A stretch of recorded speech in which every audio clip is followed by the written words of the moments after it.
समुपादाय कृष्ण पृष्ठाय भूतले श्रीमते भक्ति वेदांत स्वामिनिति नामिने।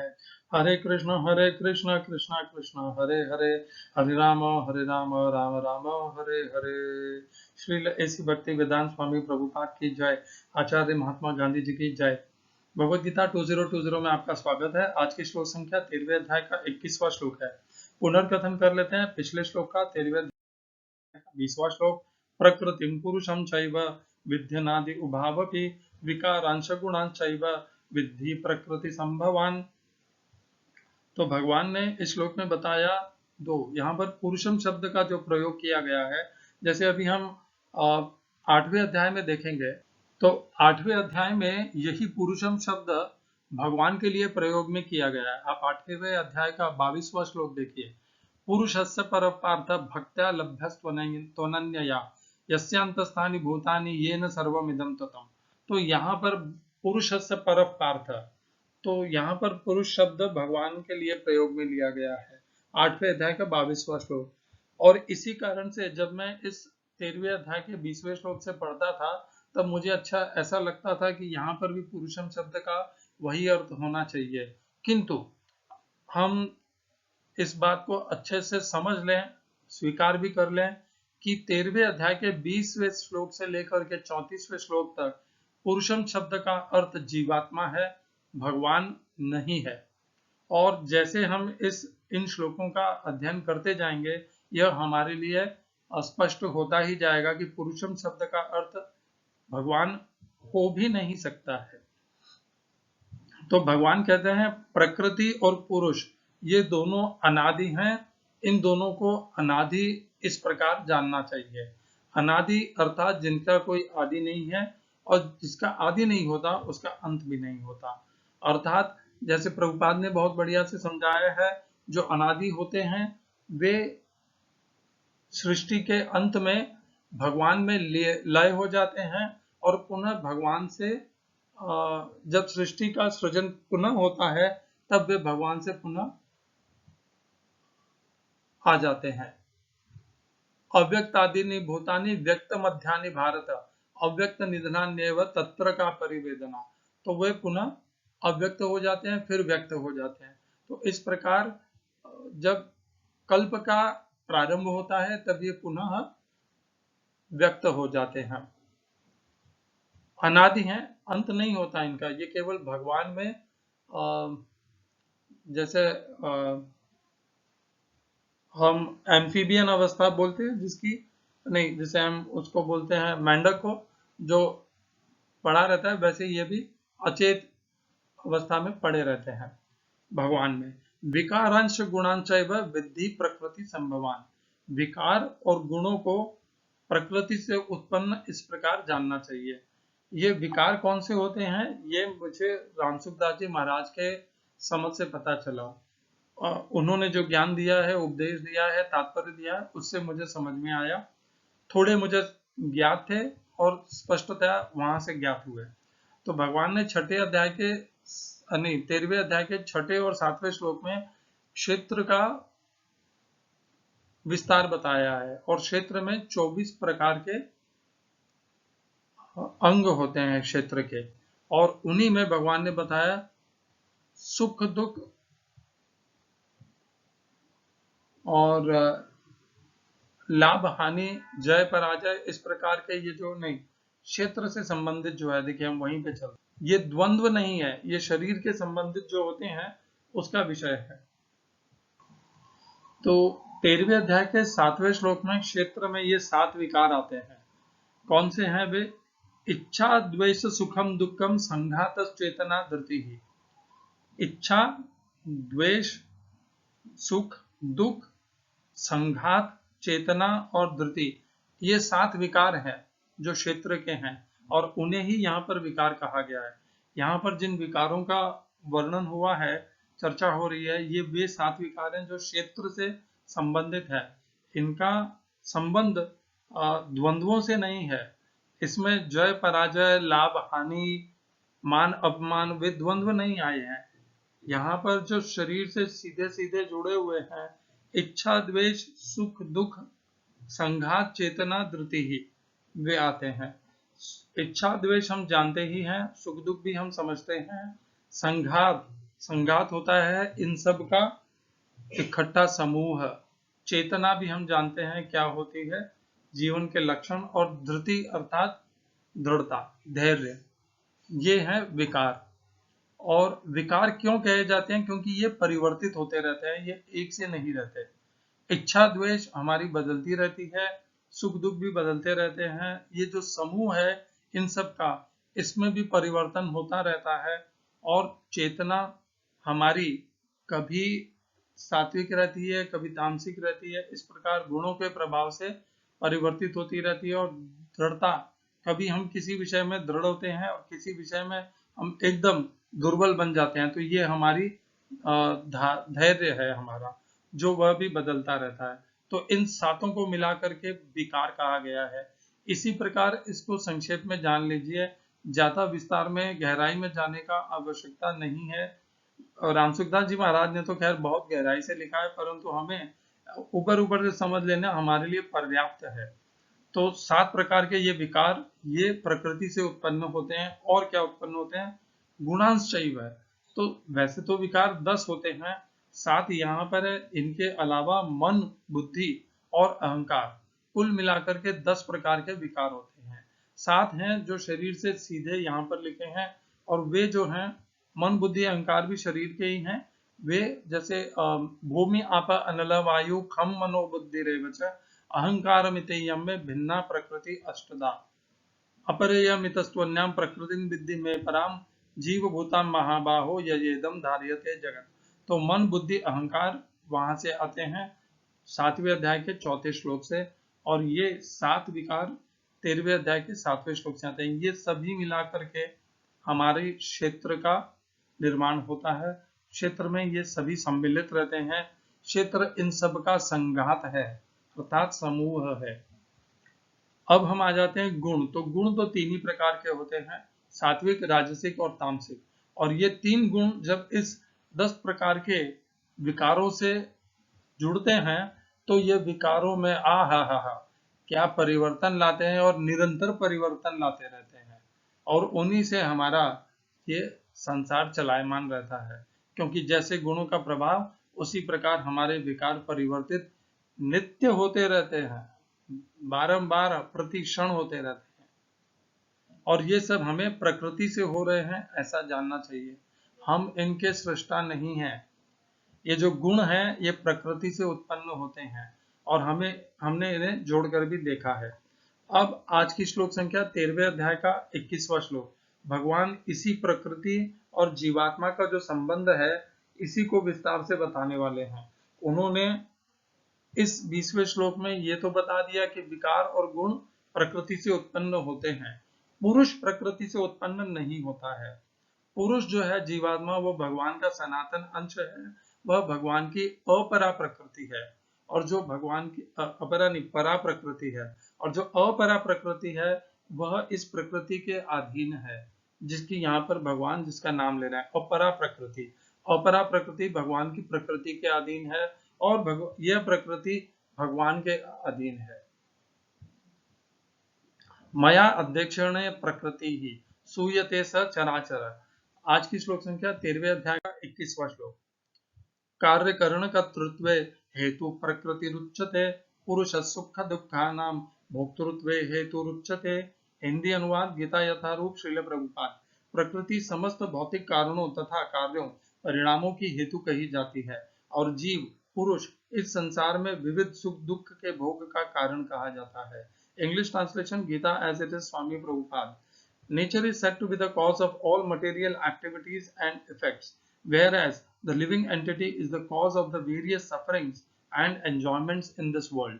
इस श्लोक में प्रयोग किए गए संस्कृत शब्दों के अर्थ हैं कार्य अर्थात कार्य, करण अर्थात करने के तथा कारण, कर्तृत्व सृजन के मामले में, हेतु हो कारण, प्रकृति ही प्रकृति उच्चते कही जाती है। दूसरी पंक्ति पुरुष है जीवात्मा, सुख दुखानाम तथा दुख, सुख अर्थात सुख, दुखानाम अर्थात तथा दुख का, भोक्तृत्व भोगने वाला, भोग में हेतु कारण उच्चते कहा जाता है। श्लोक का तात्पर्य गीता यथारूप स्वामी प्रभुपाद के द्वारा। 13वें अध्याय का 21वां श्लोक है। श्रील प्रभुपाद की जय। जीवों में शरीर तथा इंद्रियों की विविध अभिव्यक्तियां प्रकृति के कारण है। कुल मिलाकर 84 लाख भिन्न भिन्न योनियां हैं और ये सब प्रकृति जन्य है। जीव के विभिन्न इंद्रिय सुखों से ये योनियां मिलती हैं। जो इस प्रकार इस शरीर या उस शरीर में रहने की इच्छा करता है, जब उसे विभिन्न शरीर प्राप्त होते हैं तो वह विभिन्न प्रकार के सुख तथा दुख भोगता है। उसके भौतिक सुख दुख उसके शरीर के कारण होते हैं, स्वयं उसके कारण नहीं। उसकी मूल अवस्था में भोग में कोई संदेह नहीं रहता, अतएव वही उसकी वास्तविक स्थिति है। वह प्रकृति पर प्रभुत्व जताने के लिए भौतिक जगत में आता है। वैकुंठ लोक में ऐसी कोई वस्तु नहीं होती। वैकुंठ लोक शुद्ध है, किंतु भौतिक जगत में प्रत्येक व्यक्ति विभिन्न प्रकार के शरीर सुखों को प्राप्त करने के लिए कठिन संघर्ष में रत रहता है। यह कहने से बात और स्पष्ट हो जाएगी कि यह शरीर इंद्रियों का कार्य है। इंद्रियां इच्छाओं को की पूर्ति का साधन है। यह शरीर तथा हेतु रूप इंद्रियां प्रकृति द्वारा प्रदत्त हैं, और जैसा कि अगले श्लोक से स्पष्ट हो जाएगा, जीव को अपनी पूर्व आकांक्षा तथा कर्म के अनुसार परिस्थितियों के वश वरदान या शाप मिलता है। जीव की इच्छाओं तथा कर्मों के अनुसार प्रकृति उसे विभिन्न स्थानों में पहुंचाती है। जीव स्वयं ऐसे स्थानों में जाने तथा मिलने वाले सुख दुख का कारण होता है। एक प्रकार का शरीर प्राप्त हो जाने पर वह प्रकृति के वश में हो जाता है, क्योंकि शरीर पदार्थ होने के कारण प्रकृति के नियमानुसार कार्य करता है। उस समय शरीर में ऐसी शक्ति नहीं कि वह उस नियम को बदल सके। मान लीजिए कि जीव को कुत्ते का शरीर प्राप्त हो गया। जो ही वह कुत्ते के शरीर में स्थापित किया जाता है, उसे कुत्ते की भांति आचरण करना होगा, वह अन्यथा आचरण नहीं कर सकता। यदि जीव को सूकर का शरीर प्राप्त होता है तो वह मल खाने तथा सूकर की भांति रहने के लिए बाध्य है।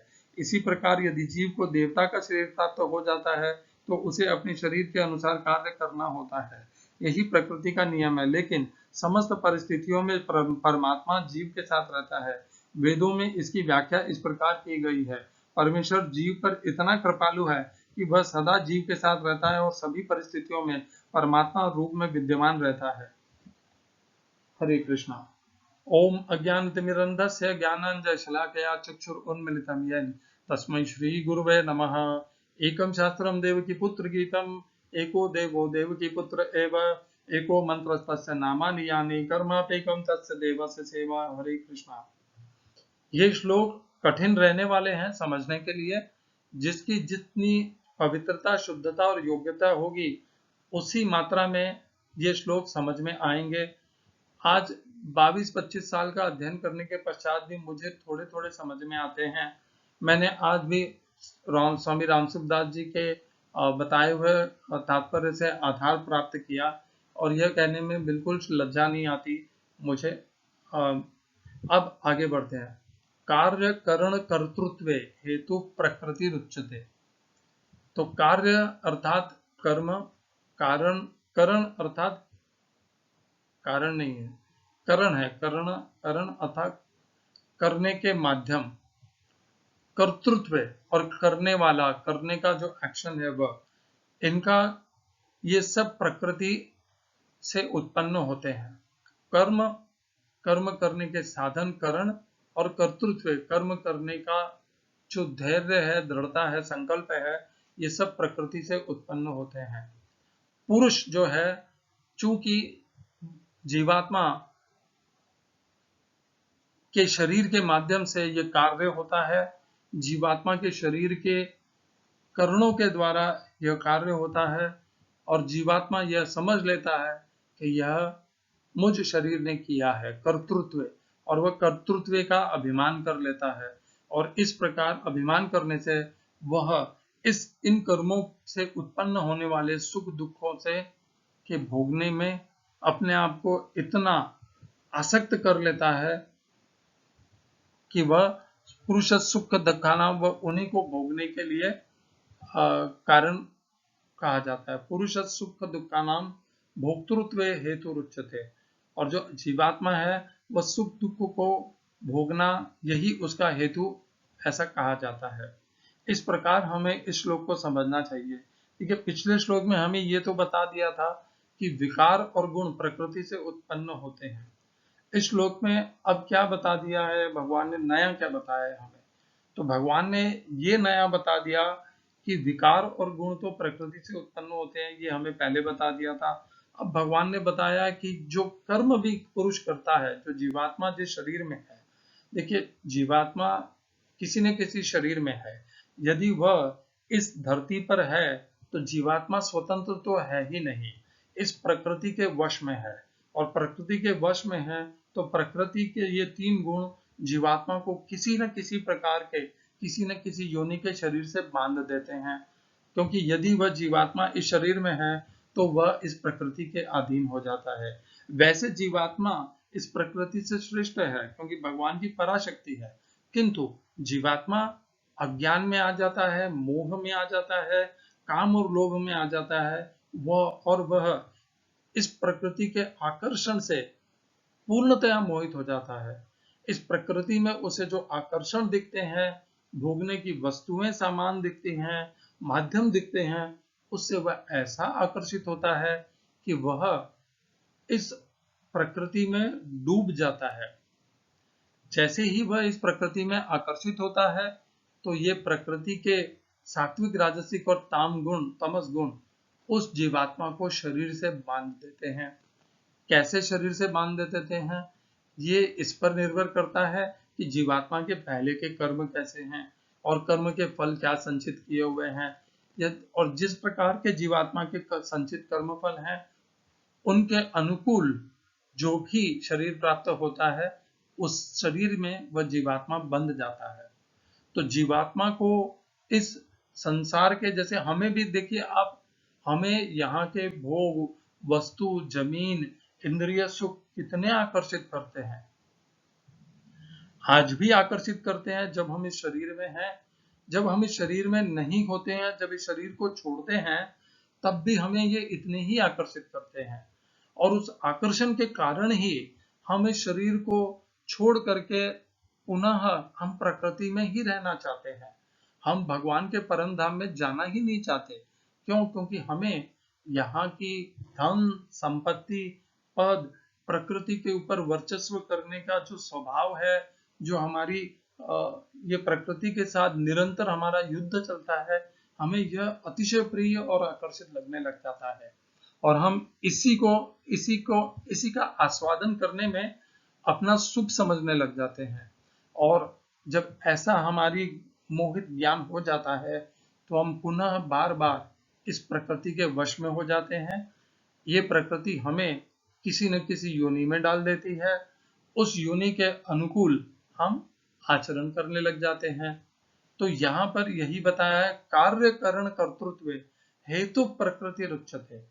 तो प्रकृति जो है वही कर्म कराती है हमसे, वही कर्म करने के लिए करण अर्थात शरीर भी प्रदान करती है। और कर्तृत्व, जब हम कर्म करते हैं तो उससे जो हमारा संबंध होता है, करने का जो भाव होता है, कर्तृत्व, ये सब हमें प्रकृति के कारण वह अहंकार होता है कि ये कर्म मैंने किए।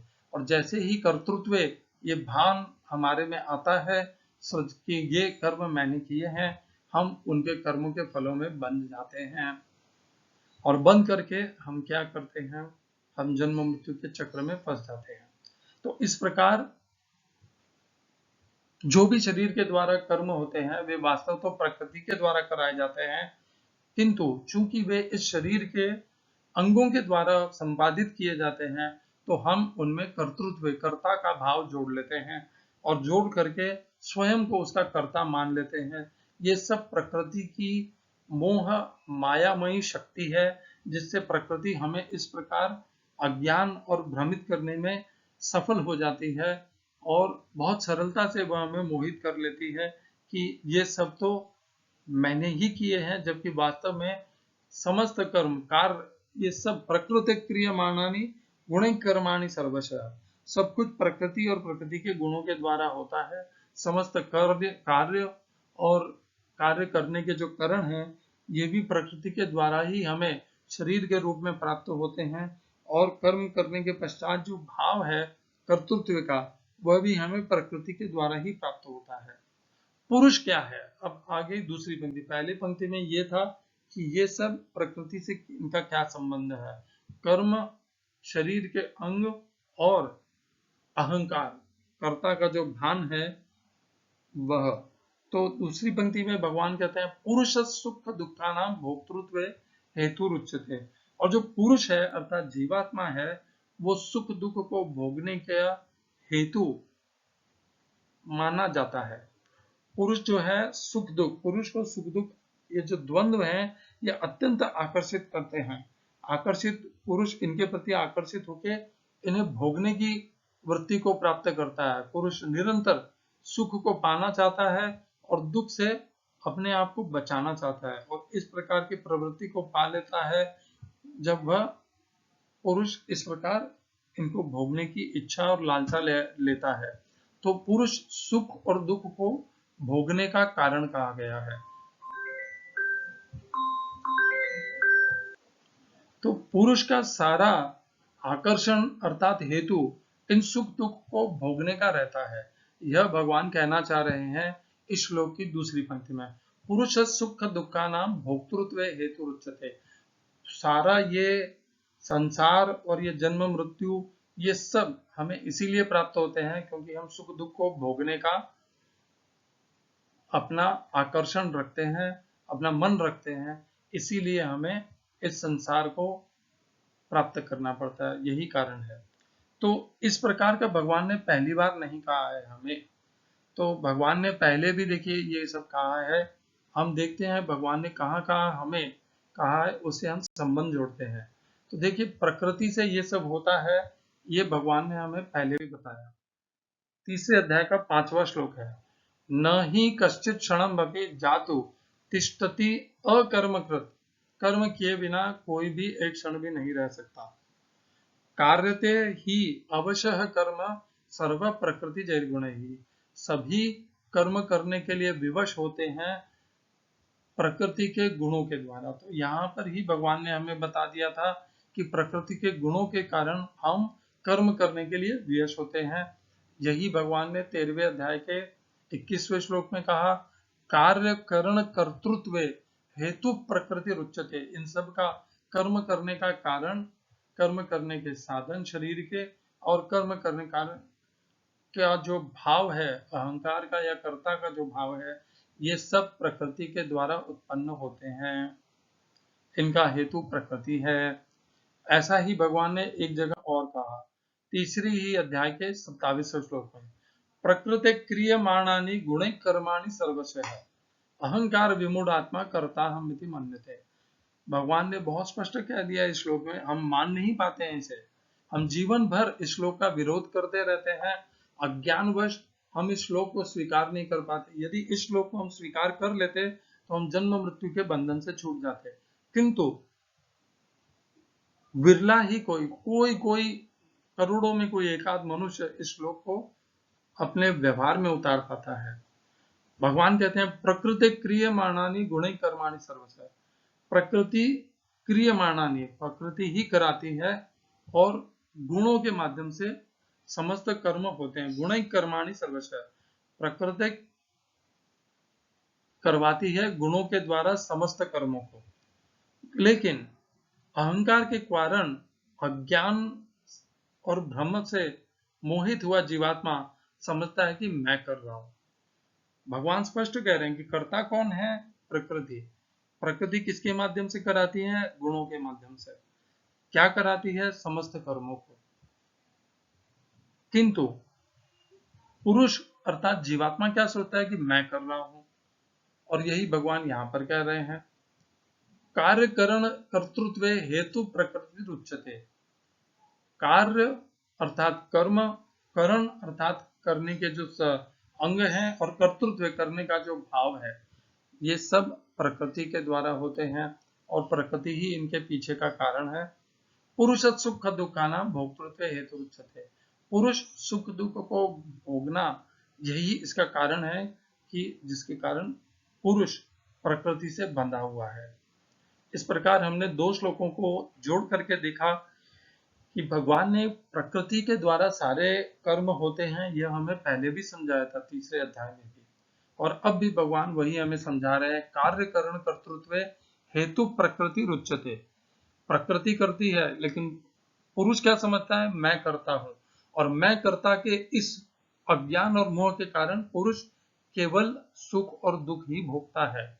करता तो वो है नहीं, किंतु सुख और दुख निश्चित रूप से भोगता है। सुख दुखा नाम भोक्तृत्व हेतु रुच्यते। एक और श्लोक को हम जोड़ रहे हैं, तीसरे अध्याय का 28वां श्लोक।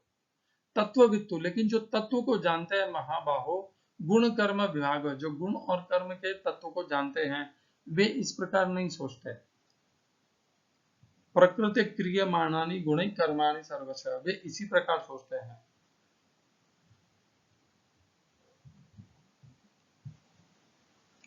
तो प्रकृति के द्वारा जो मोहित नहीं है, जो प्रकृति के द्वारा अहंकार विमूढ़ आत्मा वैसे नहीं है, अहंकार के द्वारा विमूढ़ नहीं है, मूर्खता और अज्ञान को प्राप्त नहीं है, वे कौन है, वे तत्व को जानने वाले हैं। तत्ववित्तु महाभागो, यदि वे तत्वविद नहीं होते तो वे क्या होते, अहंकार विमूढ़ आत्मा होते, किंतु वे अहंकार के द्वारा मोहित और अज्ञान को प्राप्त नहीं है, वे तत्वों को अच्छे से जानते हैं।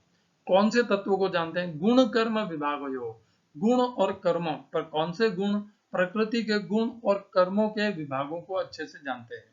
कौन जानते हैं, जो तत्व को जानते हैं, तत्वज्ञानी जानते हैं।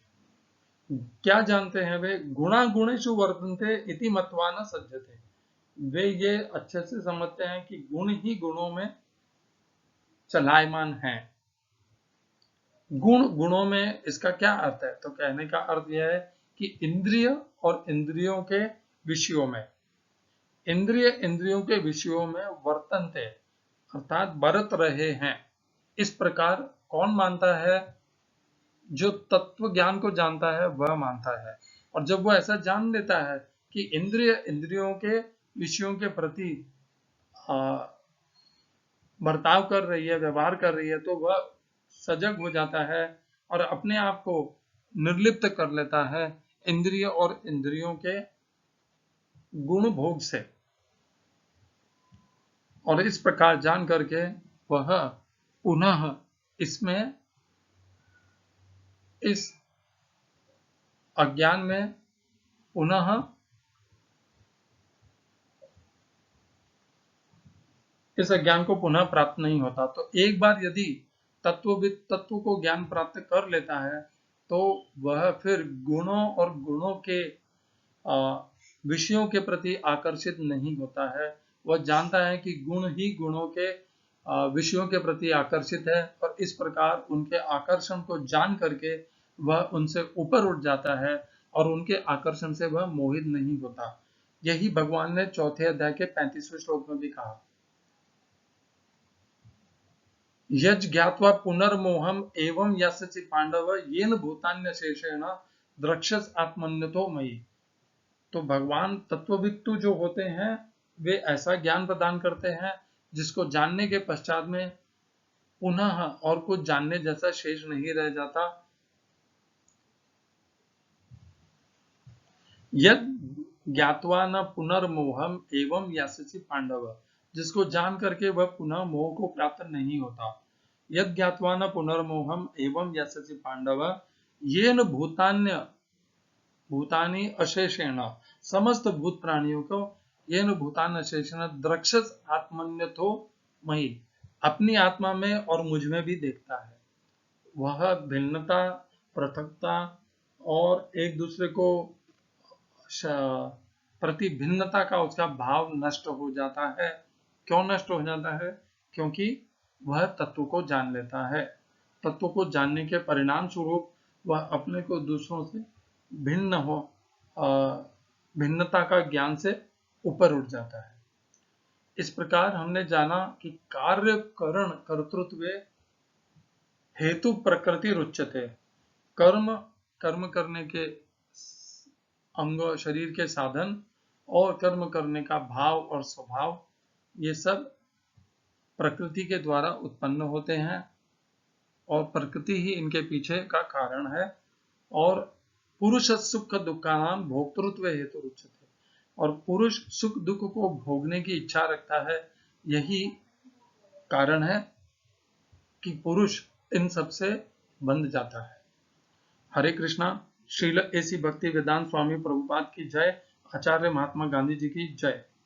श्री राम सुखदास जी महाराज की भी जय, जिन्होंने हमें 10 प्रकार के विकारों के विषय में बताया, जिसमें से 7 विकार 13वें अध्याय के 7वें श्लोक में है और 3 विकार 7वें अध्याय के 4थे श्लोक में है, मन बुद्धि अहंकार। और ये 3 प्रकार के गुणों से मिल करके निरंतर हमारे स्वभाव को परिवर्तित करते रहते हैं, हमें अपने कर्मों के फलों के प्रति बांधे रखते हैं। हरे